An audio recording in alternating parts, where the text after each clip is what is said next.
kasalukuyan natatakot dahil sa karne, dahil sa itlog, ano nga ba talaga, may diabetes, may high blood. Siguro po alam niyo naman na ang sagot yung tungkol sa karne, yan po ay pinalaganap, siya ay isang maling paniniwala, dinimonize nila yung fats, pati yung pagkain ng itlog. Itlog, isa sa mga pinaka-nutrient dense na pagkain. Whole food, natural, pati yun ay ginagawa ring masama. Hindi po kailangan matakot sa karne, sa itlog. Ganito na lang yan. Meron kayong diabetes, dekada-dekada na ang diabetes nyo.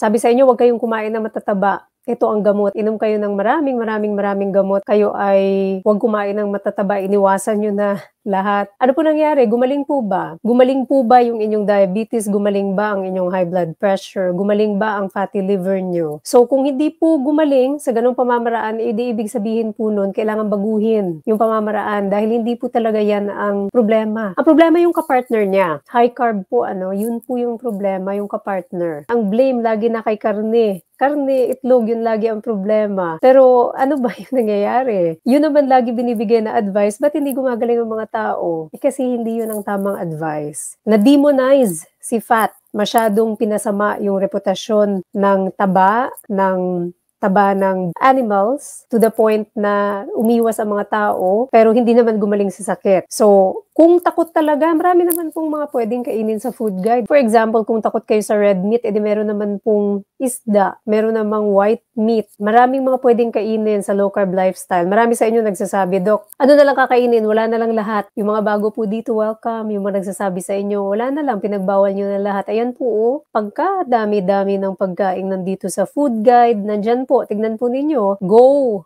section, kulay green.